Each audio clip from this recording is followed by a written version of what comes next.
A esta descendencia Dios le confió la ley a fin de que la diera a conocer a todas las naciones. Y de esto el apóstol Pablo nos dice lo siguiente en Efesios 3:24: de manera que la ley ha sido nuestro ayo para llevarnos a Cristo, a fin de que fuésemos justificados por la fe. Así que la ley dada al pueblo de Israel fue o es nuestro ayo, nuestro nana, nuestro guardador, nuestro guiador a Cristo Jesús. Así que sin la ley no podemos entender el por qué tuvo que ser sacrificado nuestro Señor Jesucristo, el por qué tuvo que venir nuestro Señor Jesucristo. Sin la ley no lo vamos a entender. Así que la ley ha sido nuestro ayo para llevarnos a Cristo, a fin de que fuésemos justificados por la fe. ¿Y qué es la fe? En Hebreos 11:1 nos dice: es pues la fe la certeza de lo que se espera, la convicción de lo que no se ve, tener una seguridad plena de lo que esperamos o entendemos que es o que hay. Y 11:6 nos dice de Hebreos: pero sin fe es imposible agradar a Dios, porque es necesario que el que se acerca a Dios crea que le hay y que es galardonador de los que le buscan. Ahora, a Dios nadie le ha visto. Sin embargo, nos es necesario creer en Él, porque así lo demanda la fe. ¿Sí? Y sin duda, Dios nos da testimonio de su existencia una vez que decidamos creer y confiar en Él.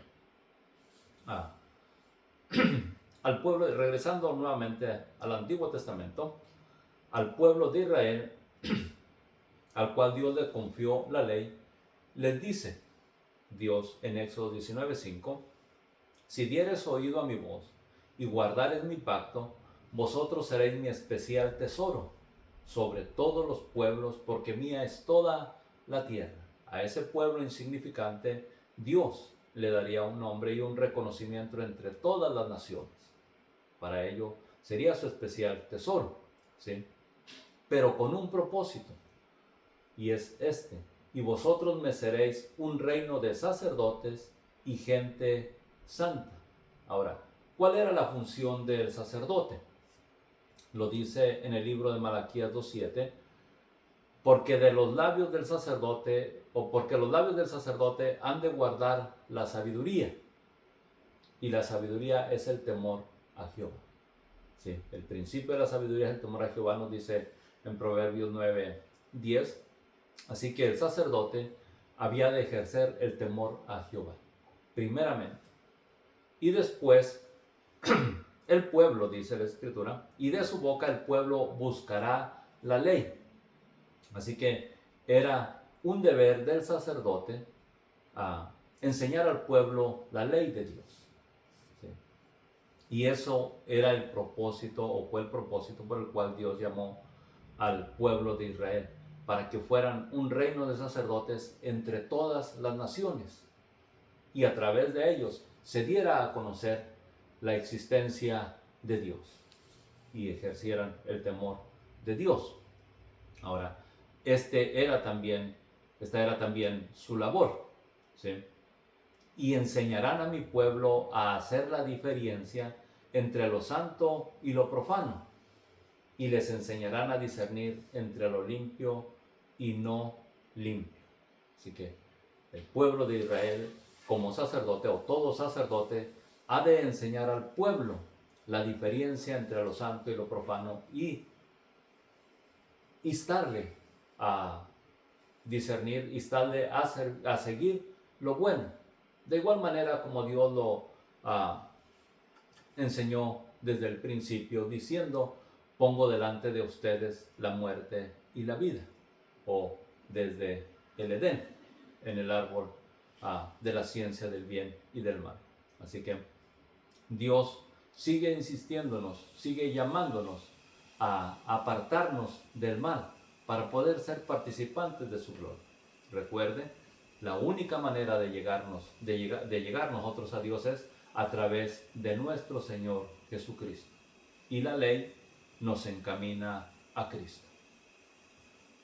Ahora, conociendo la historia, podemos entender la profecía, es el título de nuestra clase, y para ello vamos a mirar también en parte lo que se refiere a las fiestas, porque ciertamente nuestro Señor Jesucristo fue crucificado en la fiesta de las Pascuas y se esperaba el Pentecostés, del cual estaremos hablando ahora, o seguidamente sería la fiesta del Pentecostés, del cual estaremos hablando ahora, pero es conocida por otro nombre.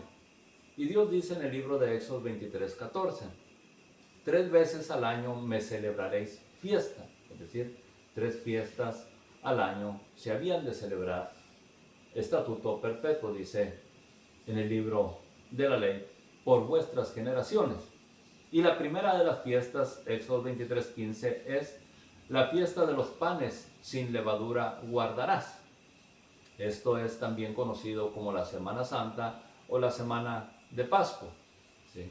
En ella, por 7 días habrían de comer panes sin levadura, como yo te mandé en el tiempo del mes de Abib, porque es en él que saliste de Egipto. Así que era un memorial, la fiesta de la Pascua, un recordatorio de que Dios había sacado al pueblo de Israel de la tierra de Egipto, de la tierra de la esclavitud. Y por consiguiente, al celebrar esta fiesta, dice la Escritura, y ninguno se presentará delante de mí con las manos vacías. Había de llevar algo para compartir o para ofrecer a Dios en el altar. También la siguiente fiesta es la fiesta de la siega, es decir, los primeros frutos de tus labores que hubieras sembrado en el campo, es decir, llevar también en esta fiesta. Y esta es la fiesta que corresponde al día de Pentecostés, del cual estaremos leyendo en el libro de Hechos capítulo 2. Y la última fiesta es la fiesta de las cosechas a la salida del año, que en otras porciones de la Escritura también se le da otro nombre, y esta se celebraría cuando hubieran recogido los frutos. Ahora, veamos cómo nos las menciona en el libro de Deuteronomios, capítulo 16, verso 2.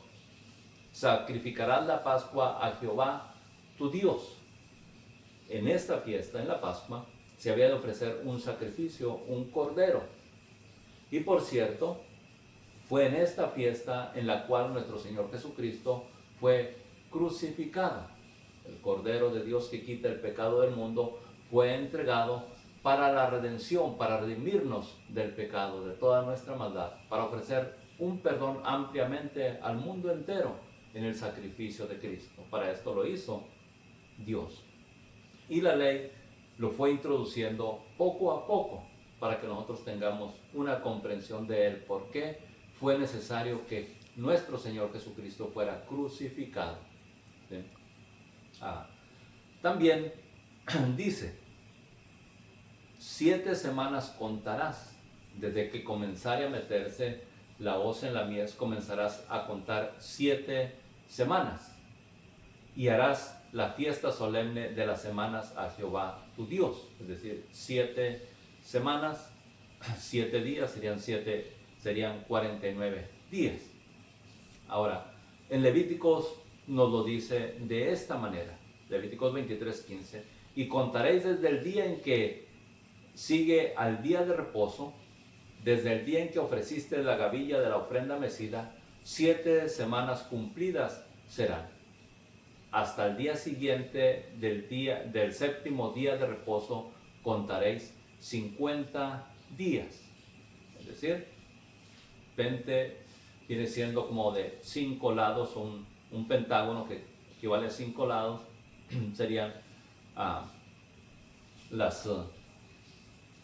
equivale a un 50, en esta ocasión 50 días habían de transcurrir, por eso es que se le llama o se le da el nombre de Pentecostés. Ahora, en el libro de Hechos 1 se nos dice, 7 semanas después de la Pascua, 7 semanas después de que nuestro Señor Jesucristo había sido crucificado, es que se lleva a cabo este evento. Y dice, cuando llegó el día de Pentecostés, estaban todos unánimes juntos Y de repente vino del cielo un estruendo como de un viento recio que soplaba, el cual llenó toda la casa donde estaban sentados. Y en el verso 6 dice, y hecho este estruendo. ¿Sí? Ahora, encontramos esta palabra estruendo en dos textos, en el 2 y en el 6 del libro de Hechos. Y podemos considerar que fue algo ruidoso, estremecedor. ¿Sí? Ahora, este acontecimiento fue porque el Espíritu Santo de Dios vino a la tierra y fue derramado sobre los apóstoles, sobre los que estaban ahí reunidos, en esta ocasión 120 que se encontraban ahí reunidos. Pero veamos cómo este mismo suceso de el acercamiento de Dios al hombre se hace notorio en el libro de Reyes, Primero de Reyes, capítulo 19, cuando Elías tiene un encuentro con Dios. Dice, y ahí se metió,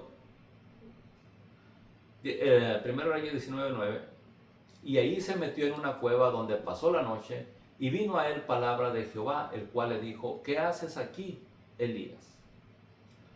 Verso 11, sal fuera y ponte en el monte delante de Jehová, y he aquí Jehová que pasaba, y un grande y poderoso viento, muy similar al viento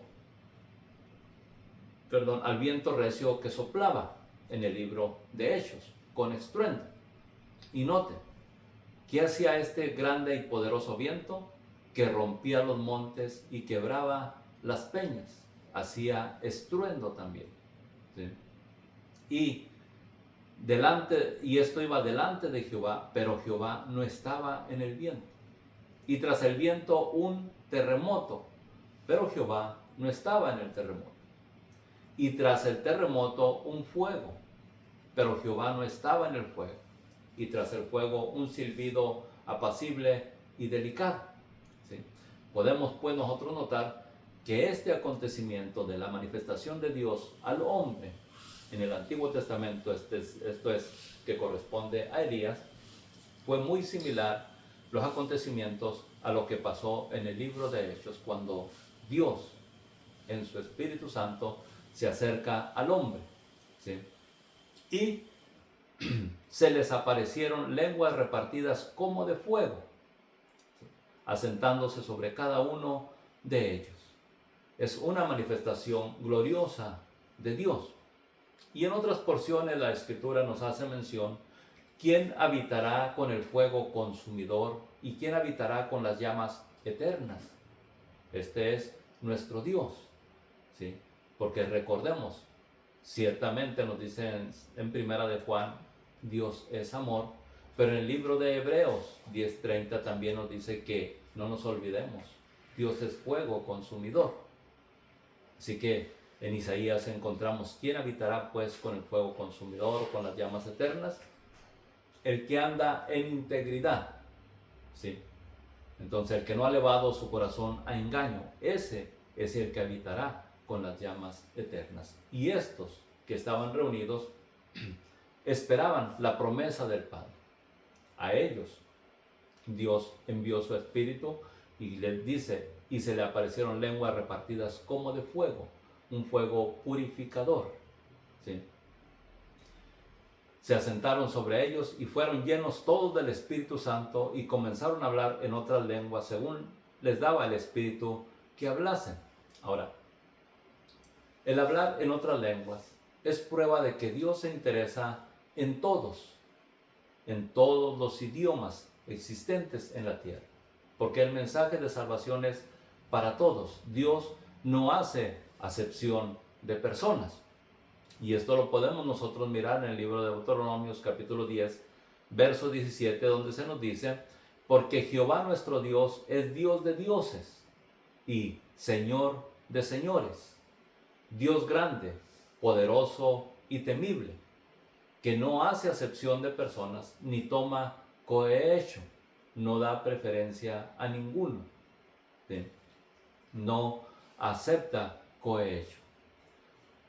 que hace justicia al huérfano y a la viuda, y que ama también al extranjero, dándole pan y comida, o pan y vestido, perdón.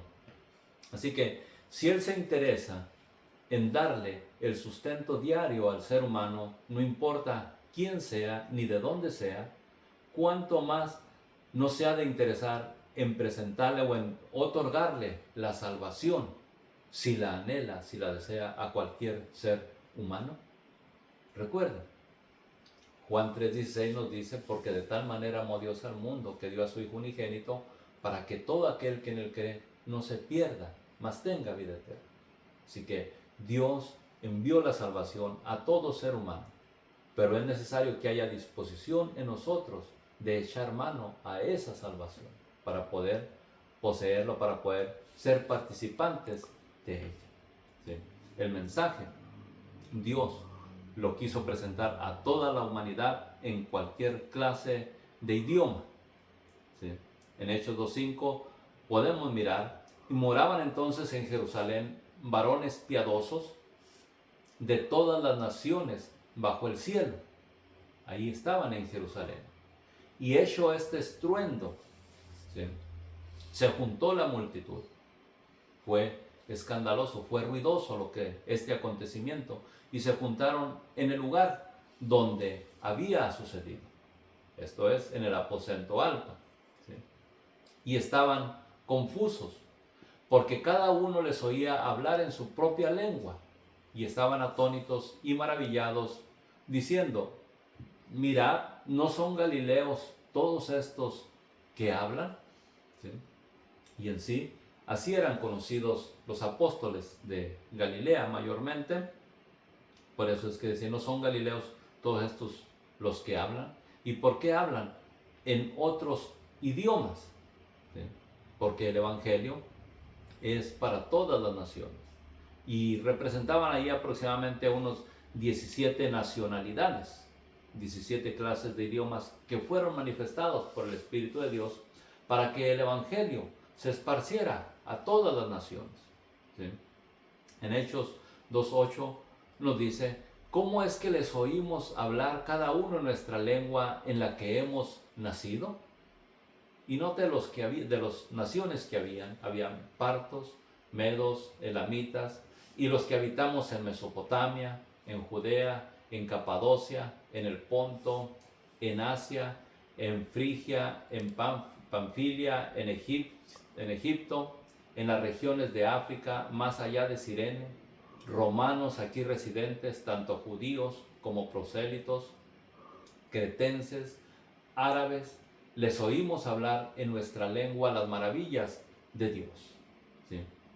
Así que Dios no hace diferencia, Dios no excluye a nadie. Por eso nuestro Señor Jesucristo también hizo mención que el Evangelio había de ser predicado en todas las naciones de la tierra, para testimonio a nosotros. ¿Sí? Y por eso se predica el Evangelio hasta el presente, porque Dios ha prolongado este tiempo de salvación para que ninguno tenga excusa. Y estaban todos atónitos y perplejos, diciendo unos a otros: ¿qué quiere decir esto? Si usted hubiera estado ahí, ¿cuál hubiera sido su pregunta o su reacción? ¿Sí? Siempre hay diferentes reacciones en unos. Unos aceptaban, otros rechazaban. Unos se admiraban y otros, burlándose, decían: están llenos de mosto, están embriagados. Pero Pedro trae a memoria las profecías a fin de aclarar este acontecimiento. Y dice Pedro en su mensaje, Hechos 2:14: entonces Pedro, poniéndose en pie con los 11, alzó la voz y les habló diciendo: varones judíos, y todos los que habitáis en Jerusalén, esto os sea notorio, y oíd mis palabras, porque estos no están ebrios como vosotros suponéis, puesto que es la hora tercera del día. Mas esto es lo dicho por el profeta Joel.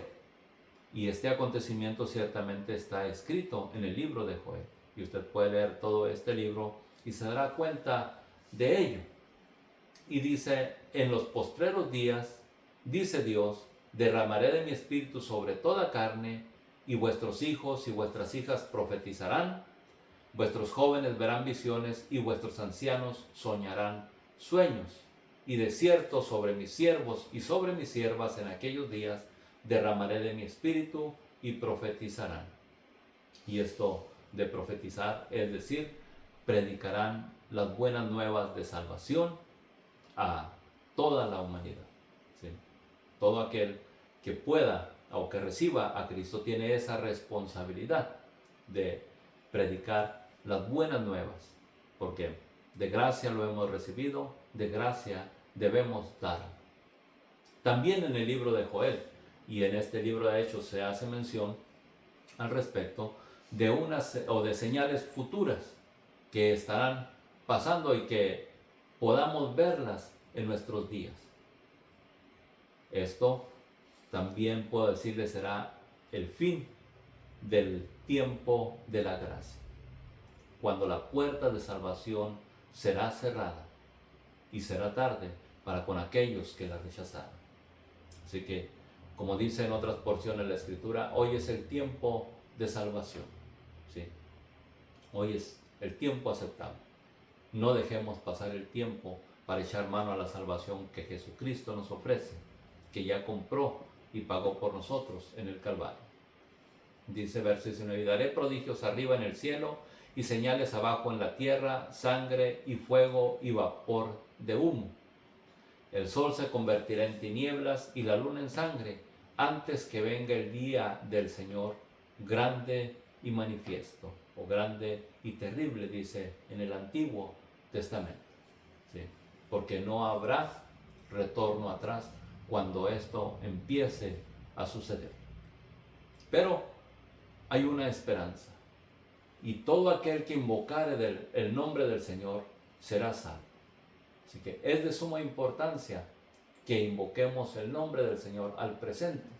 Y Dios dice en el Antiguo Testamento, clama a mí en la angustia y yo te responderé. Si usted es angustiado, pero no espere al último momento, le aconsejo o le pido. ¿Sí? El apóstol Pedro hace mención acerca de esta urgencia y les dice, varones israelitas, oíd estas palabras. Jesús Nazareno, varón aprobado por Dios entre vosotros con las maravillas y prodigios y señales que Dios hizo entre vosotros por medio de él, porque ciertamente en Jerusalén se había dado a conocer todos los milagros y hechos que nuestro Señor Jesucristo hizo, y los que nosotros podemos leer, y los podemos creer o los podemos rechazar. ¿Puede usted creerlo? Eche mano a la salvación que Cristo ofrece. Pedro, hace mención de esto a él. ¿Sí?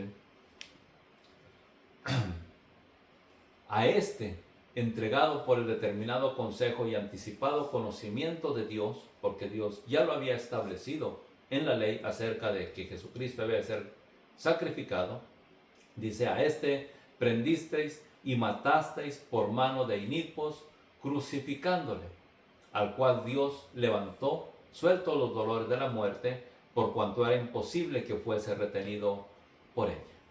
¿Sí? Nuestro Señor Jesucristo fue levantado. Pero acerca de ello ya estaba escrito en la profecía, ya estaba escrito en el libro de los Salmos. Y Pedro se lo sigue recordando, porque ciertamente el pueblo es olvidadizo. Nosotros somos olvidadizos. Por eso es necesario recordar la Escritura constantemente. Y les dice, porque David dice de él, veía el Señor siempre delante de mí, porque está a mi diestra, no seré conmovido. Por lo cual mi corazón se alegró y se gozó mi lengua, y aún mi carne descansará en esperanza, porque no dejará mi alma en el Hades, ni permitirás que tu santo vea corrupción. Me hiciste conocer los caminos de la vida, me llenarás de gozo con tu presencia. Esta porción también se encuentra en el Salmo 16, del 8 al 11.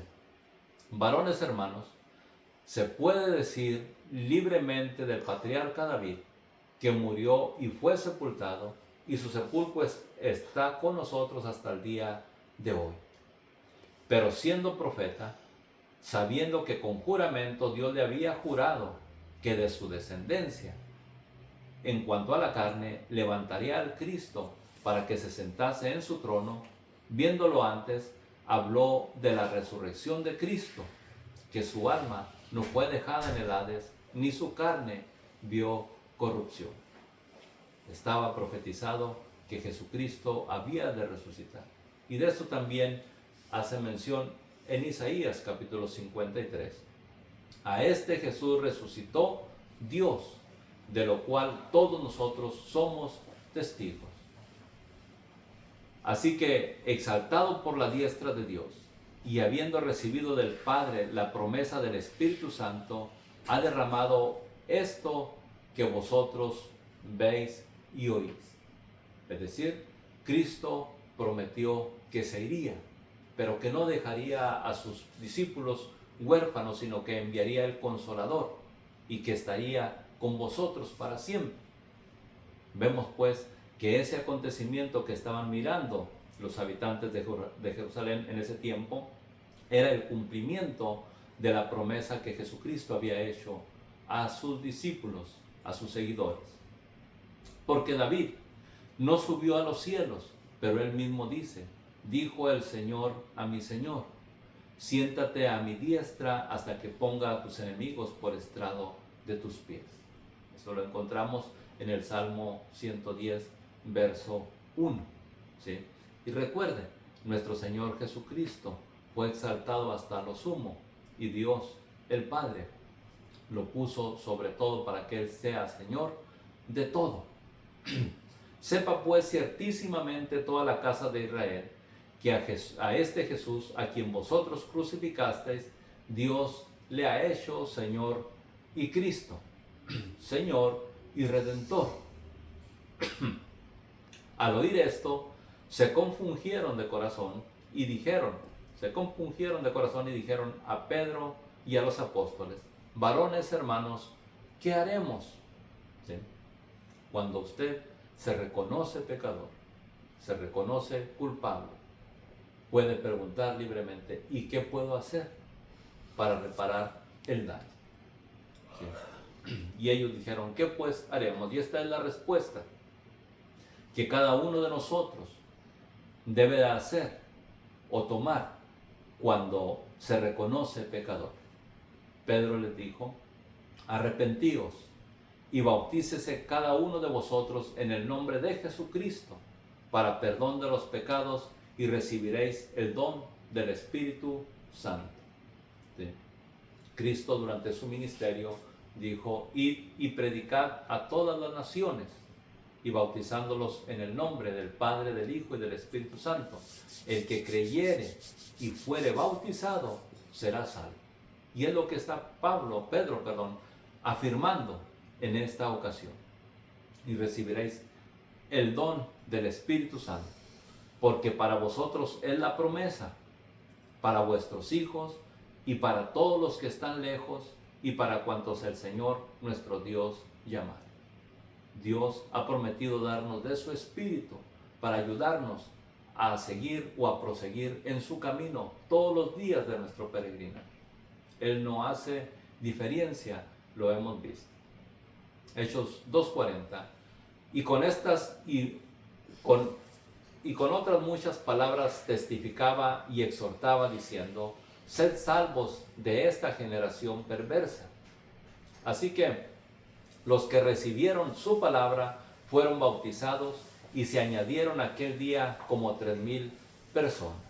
Y podemos nosotros mirar que fueron, por así decirlo, las primeras gavillas que se presentaron delante de Dios en la fiesta del Pentecostés.